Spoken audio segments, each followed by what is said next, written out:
Hey everyone, let us discuss how to give a self-introduction.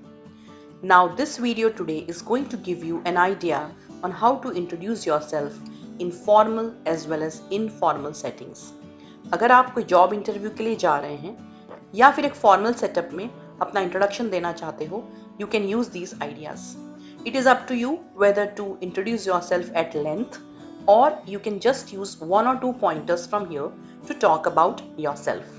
So let's start and understand कि हम हमारा परिचय यानी अपना सेल्फ इंट्रोडक्शन इंग्लिश में, खास करके ग्लोबल इंग्लिश में, इंटरनेशनल लेवल पे कैसे दे सकते हैं. So the first thing that we do is to greet people with whom we are interacting and we are about to share about ourselves. So उन्हें greet करना बहुत ज़रूरी है. We can greet them with a handshake which has to be firm. The next important thing is that when you introduce yourself, you should reflect confidence. Smile is a very essential element and it is essential to make good eye contact with the person to whom you are talking about yourself. So सबसे पहले हम जब अपना परिचय देंगे तो हम कहेंगे My name is, मेरा नाम, और फिर हम हमारा नाम बताएंगे. जब हम हमारा नाम बताते हैं तो ज़्यादातर लोगों की टेंडेंसी होती है कि अपना लास्ट नेम यानी आपकी जो सरनेम है वो आप पहले यूज़ करते हो और आपका जो फर्स्ट नेम है वो आप बाद में यूज़ करते हो.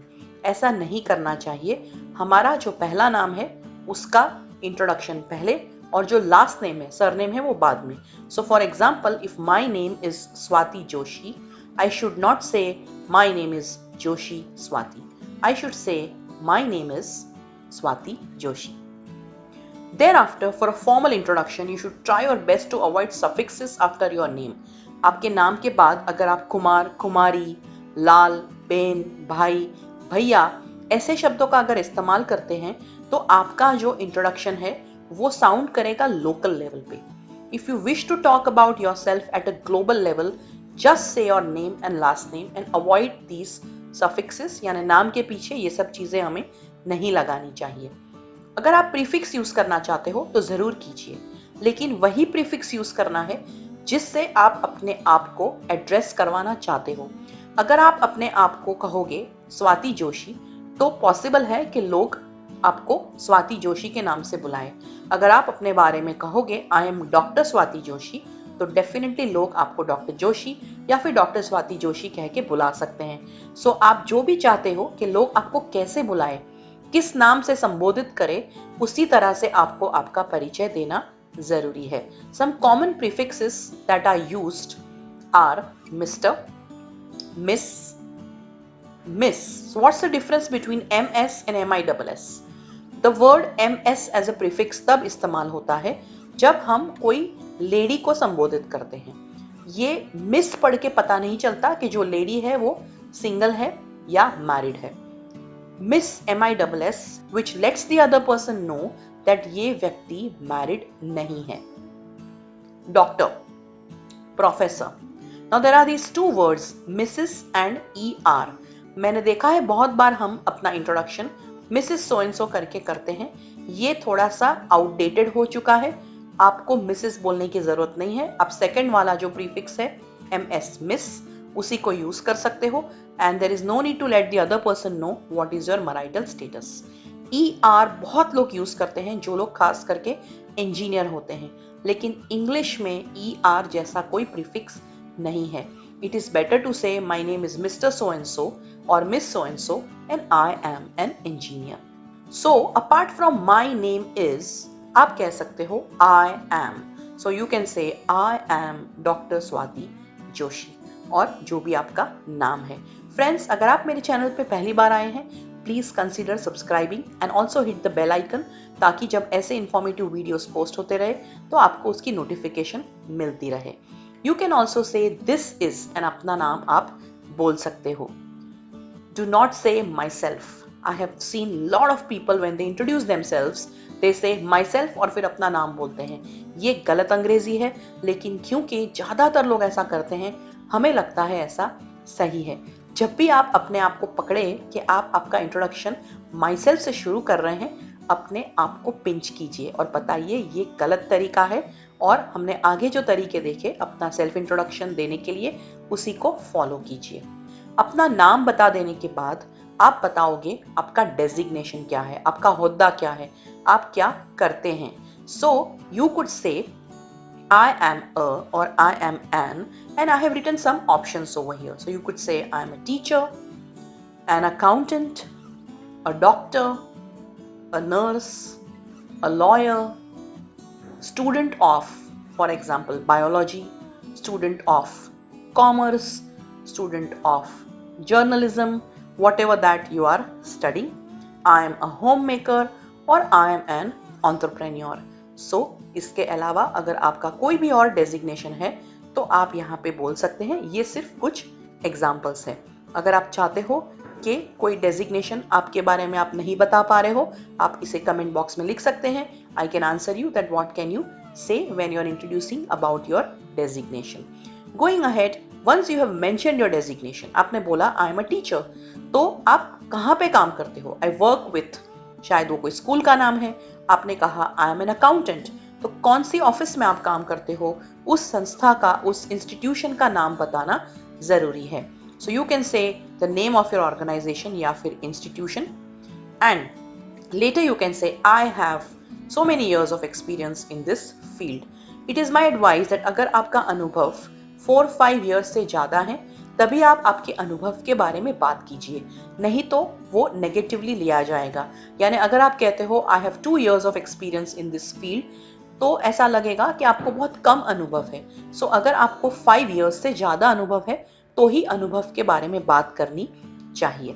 अगर आप कोई व्यवसाय नहीं करते हो और आप पढ़ाई करते हो तो आप कह सकते हो आई स्टडी एट, क्योंकि आपने कहा है I am a student of. So उसके साथ ये जोड़ सकते हो आई स्टडी एट, और यहाँ पे आपके एजुकेशनल इंस्टीट्यूट, कॉलेज, यूनिवर्सिटी या स्कूल का नाम आप बता सकते हो. इसके बाद अगर आप चाहो you can talk about your educational qualifications.